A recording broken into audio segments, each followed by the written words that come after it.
Hi, this is Cedric, and welcome to Saved by the Truth. And today we are going to discover the truth. And not my truth, not your truth, but the truth as it stands alone. The truth of the way things actually are. So today we are going to talk about a wonderful subject today. And today's subject is who exactly is going to go to heaven? Who is it that's going to go to heaven? And to who does this apply to? Stay tuned. So, what's the current belief of what we actually are? The current belief of what we actually are is we are a physical body. We are this physical matter, meaning that whatever happens to this body is what actually happens to us. If this body is hungry, we say, I am hungry. If this body is in pain, we say, I am in pain. If this body is sick, we say, I am sick. If this body is happy, we say, I am happy. So whatever happens to this body is what's happening to me. So the current belief of what we are is this body. So whatever happens to this body is what happens to us. And that's the current belief. So if I am the body, then which one is going to go to heaven or hell?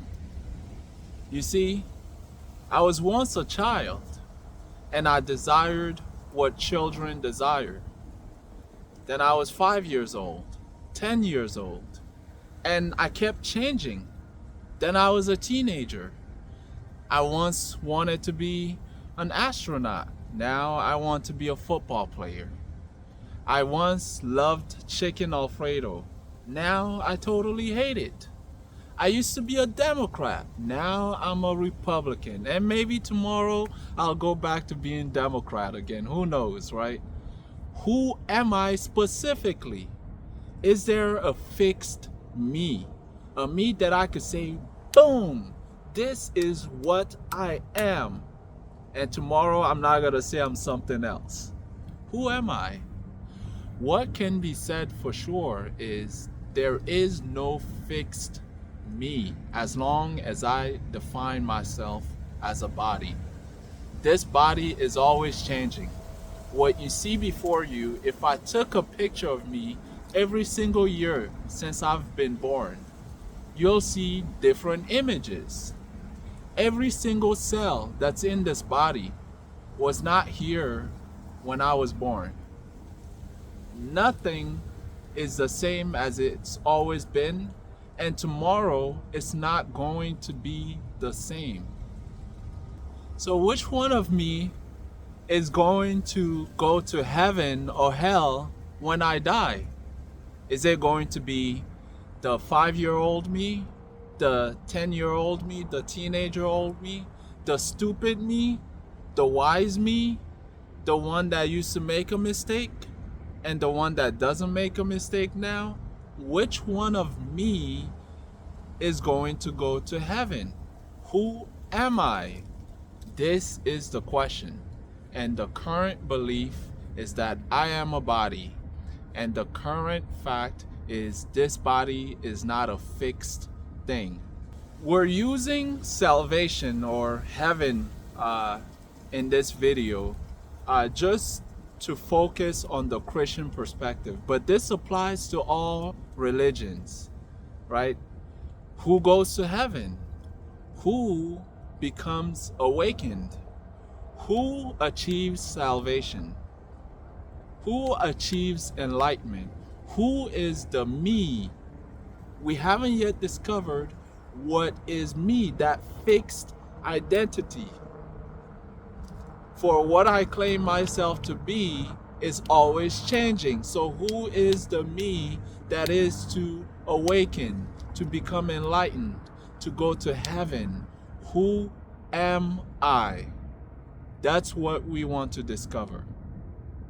And until you've discovered this answer, who is this me, then how can you say you know what your religion teaches you? How can you say you know to whom they're referring to if you don't know who you are? You see? And so this is what we want to discover. Who am I that's going to go to heaven? So when we look at the Christian perspective and the heaven perspective, people want to go to heaven because they are suffering. If you're not suffering, then you'd say, well, I'm in the state of heaven. If you are suffering, then you want to get to heaven. So essentially, heaven is a place free of suffering. You want to go to heaven because you are currently suffering. Another example is, let's say you say, well, I want to be healthy. Well, what does that mean? It means you are sick. And from sickness, you want to go to health. No one who is healthy is saying, well, I want to be healthy. You see, the desire for health demonstrates what you currently are right now, which is sick. The desire for heaven demonstrates what you currently are right now, which is suffering. You see? And so let's investigate this. To whom is suffering? Right? For whom is suffering? Suffering is for the body. Before I was born, before I was manifested into a human body, I did not claim to be suffering. For 13 trillion years that the universe has existed, I did not want to go to heaven. I was not seeking it. I was not suffering in the first place to then want freedom from suffering. You see, suffering begins and is for the body. Meaning, if the body is in pain, I say I am in pain. If the body is suffering, I say I am suffering. So suffering only happens with the body. You see? So suffering is born out of the body. Because suffering is rooted in the body, heaven or awakening seems to be rooted in the body. Because heaven, awakening, is a freedom from your suffering. And the suffering is with the body. So when people seek God, they merely seek Him to alleviate their bodily suffering. When people say, I want to go to heaven, for them, however they wish to describe it, whether it's a place, a state of mind, a way of being, whatever it is, it's a place free of suffering. That's what you mean by heaven. Do you understand now? Some people say that, well, it's the soul that's in this body. It's not just the body here, but the soul lives in the body. Well, let's say I just smack you across the face right now. Who is going to say, ouch? It's definitely not the soul. I didn't smack the soul, I smacked the body.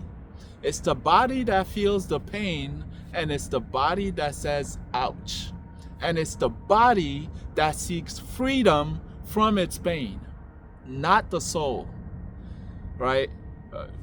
Whatever you want to use, I simply want to let you know that at the end of the day, the birth of suffering is the birth of this body. The end of suffering is the end of this body. Heaven is the end of this body. So in a sense, the soul, or if you want to claim there to be something else here, the soul in a sense is always in the state of heaven, because it is not subject to the body's suffering. It is the body that experiences its own suffering. It is the body that says, ouch. The body that says, I am suffering. I want freedom. The body that says, I am sick. The body that says, I am unhappy. The soul, the truth, is always in heaven. What if I told you that you are already in heaven? What if I told you that you don't need to go to heaven? You are already there.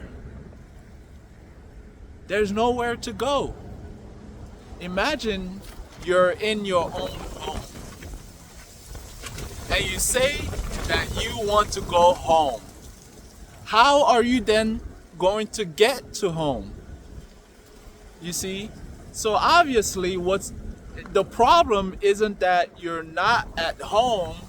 The problem is that you are not aware that you are at home. You don't know and you have not recognized your own home. In the same way, you are already in heaven and you do not recognize it. In Luke chapter 17, Jesus says, the kingdom of God is already in your midst. It's not to come. He didn't tell him, well, in 20 years or tomorrow, you're going to experience the kingdom of God. He didn't say, well, if you take certain steps, then the kingdom of God is going to come. He said, it is already in your midst. So if you are already in heaven, then why don't you experience it? Why don't you experience it? Why do you say you are suffering? The reason why you say that is because you have identified yourself with the body. Hello. So you've identified yourself with the body, and so you take yourself to be whatever the body experiences. If the body is suffering, you say, I am suffering. If the body is happy, you say, I am happy. And so this is what is wrong. You have identified yourself with that which cannot experience heaven at all. So by identifying yourself with the body, you forget your own heavenly nature and assume the bodily experience and take its experience to be that of your own experience. This is what we call the original sin, or the fall of man.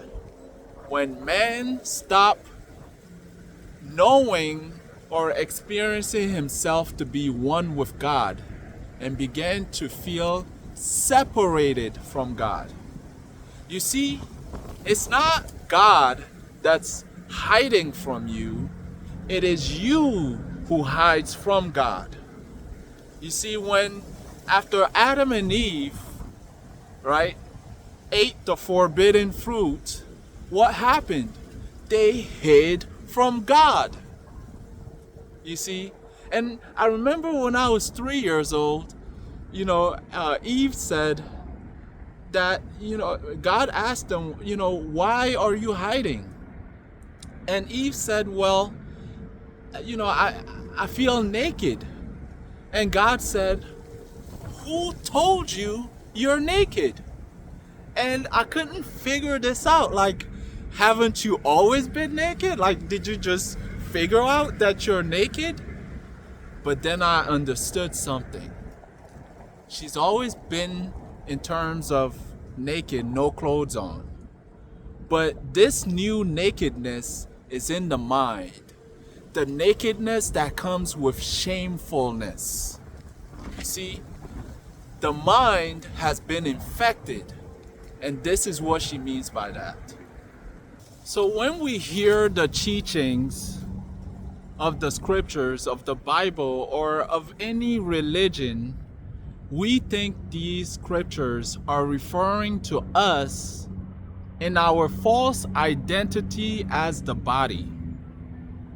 And this way of hearing the teaching will not bear the real fruits that the scriptures promise us.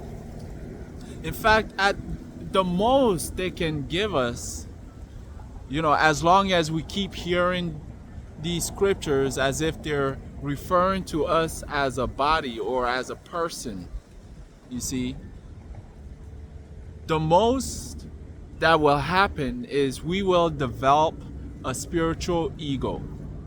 And this is the worst type of ego to have, because it is the ego disguising itself as a holy person. And so it will kill in the name of God. It will lie in the name of God. It will do many things and claim to be a man of God.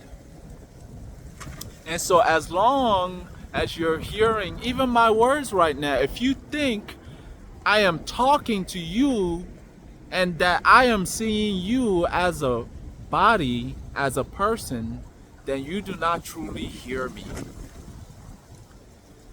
You don't. Before you read the scriptures, or as you are reading the scriptures, first, discover yourself first. Discover who you truly are. Fall out of the illusion that you are a body. Fall out of it. And when you discover yourself, the scriptures will be like a mirror. When you look at them, you see yourself. You see that you are the very heaven which you seek. The scriptures will no longer be a roadmap to get somewhere where you already are not. They will become a mirror of what you already are, a mirror of the heaven that you already are. So I wanted to share all of this because it's really the foundation of everything that I share. And I just wanted to make it clear, really, that everything that I will share from today on, and even what I have shared already, is not coming from this body. This body that you see before you is not my reality. Whatever happens to this body is not what I am. Someone may come with a gun and put it to my head, and he thinks he is threatening me. And I will say, take the body. It is not me. You see, you hear these words right now. Imagine you're hearing words from a speaker, from your phone, or from any instrument. Is the speaker inside of the instrument? No. In the same way, this body is the instrument that I use to communicate with you. YouTube is the instrument that I use to communicate with you. I am not the instrument. I am not bound within the instrument. What happens to the instrument is not what happens to me. The state that the instrument is in is not my state. I am the truth. And it is the truth that speaks. So, Tell me what this really arises in you. And really, I wish all of you could say this. I wish all of you can say this about yourself. This is not something that you are going to believe. It is something that you can only know. It is something that you can only be. And I see every one of you suffering, but you're not really suffering. You simply take yourself to be the one suffering. That is the problem. You have the incorrect identity. So tell me, what does this spark in you? Did you already notice? Do you know who you are? Please share with me. Leave it in the comments. Share it. And I want to see how many other people out there know themselves. I feel alone.